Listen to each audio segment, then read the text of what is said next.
Denne undervisningssession handler omkring tryksår, om at det vigtige i at opdage risikoen hos patienter og borgere, der er udsat for risikoen, inden skaden sker. Og det er jo med baggrunden i, at det både rent økonomisk og også rent smerteplage, eller er plage for borgeren eller patienten, så er det bedre at forebygge end at behandle. Tryksår, det opstår, når huden trykkes sammen mellem en knogle og underlaget.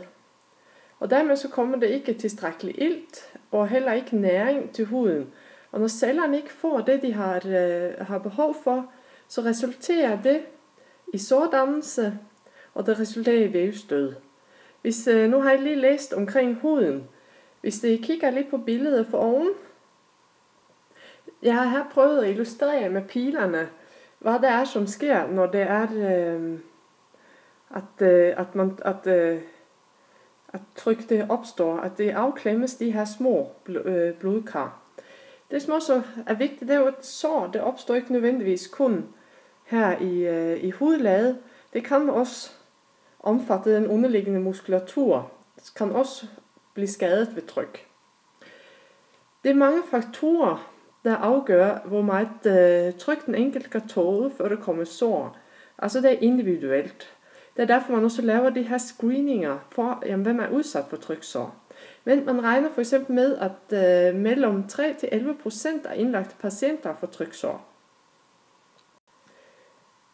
Nogle af de faktorer, der kan medføre, at man er ekstra udsat for tryk, det er, når det man kalder, at resistensen er nedsat.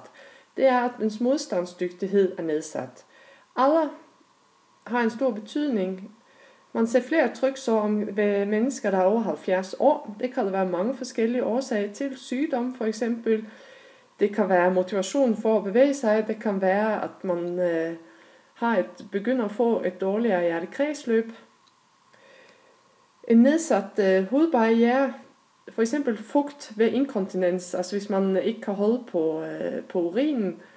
Hvis man sveder meget, eller at man er dehydreret, altså er tør, man ikke har nok væske i kroppen, så bliver huden, som vi jo lige har lært om, bliver mindre elastisk. Men en nedsat hudbarriere, det betyder også, at huden ikke er så stærk til at modstå ydre påvirkninger. Så er det hypotension. Det betyder lavt blodtryk. Det opstår for eksempel, hvis man har kronisk hypotension, altså nedsat blodtryk, at man får det, man kalder perifer iskemi. Perifer, det betyder det, som er længst væk fra hjertet, for eksempel vores hænder og vores fødder. Og når man ser symptomer i forhold til det her perifer iskemi, så vil det rigtig tit være i fødderne, fordi det er længst væk. Og det er også den vej, at hjertet har sværest ved at transportere tilbage til hjertet. Og iskemi, det betyder altså mangel på ilt ude i cellerne. Det kan også opstå i forbindelse med en operation, at man får et lavt blodtryk undervejs under operationen, eller at det afklemmes af en eller anden årsag. Så er det nedsat mobilitet. Det er jo evnen for eksempel til at skifte og kontrollere stilling. Man er ikke så bevægelig, som man af en eller anden årsag, som man har været tidligere. Det kan også være, at man dybt set er meget mobil, men af en eller anden årsag, så er dens aktivitet nedsat. Man kan jo sige, at vi også oplever jo, når vi bliver ramt af influenza og søger sengen, jamen så er vi også udsat for et periodisk nedsat aktivitet. En anden ting, som også øger risikoen for tryksår, det er, hvis man har nedsat sensibilitet. Sensibilitet, det er nervecellernes eller nervetrådenes evne til at modtage og sende signaler tilbage til hjernen, når der opstår enten tryk eller berøring, smerter osv. Det er for eksempel i forbindelse med lammelser. Det kommer efter, at man har for eksempel haft en apleksi, en blodprop i hjernen, eller neuropati. Neuropati er en senskade ved diabetes, at man får nedsat følsomhed på grund af skader i nervesystemet. En ernæringstilstand, hvis man har et stort vægttab, for eksempel, at man spiser for lidt proteiner i kosten, Det gør også, at man er mere udsat for tryk. Og ved en knoglefremspring, for eksempel på hælene, malleolerne, det er ved anklerne, på orsacrum, det er knoglefremspringet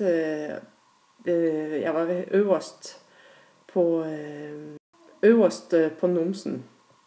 Her er endnu flere tilstande sygdomme, der øger risikoen, for eksempel ved hoftebrud, ved apleksi, som var skader i hjernen efter blodprop eller sjældnere efter blødninger.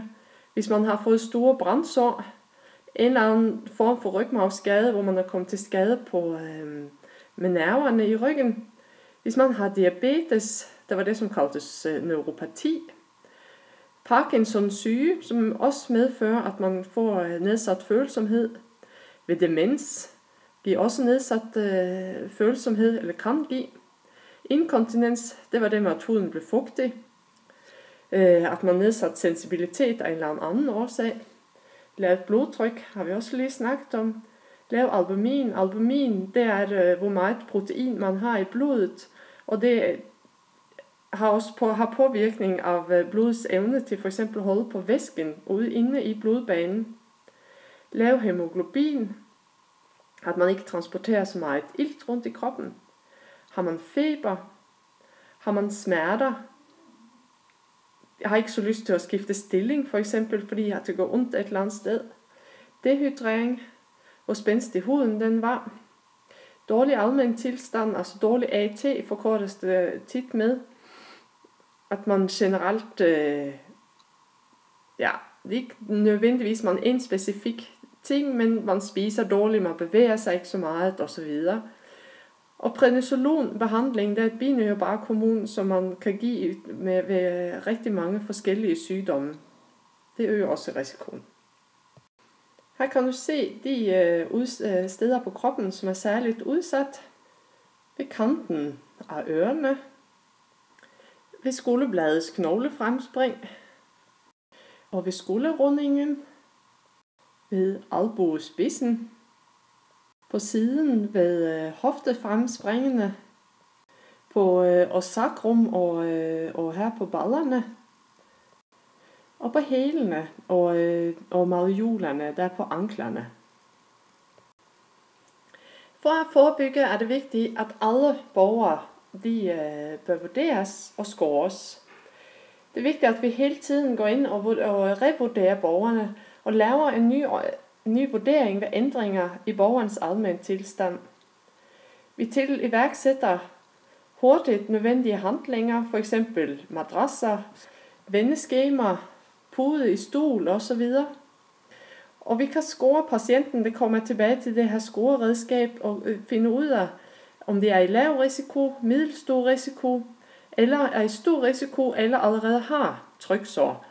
Det er et scoringsredskab, som man bruger i Syd- og Sønderjylland, kaldes for Braden-skalaen, og det ser jeg i andet sted. Tryk er ikke bare tryk, når patienten ligger stille.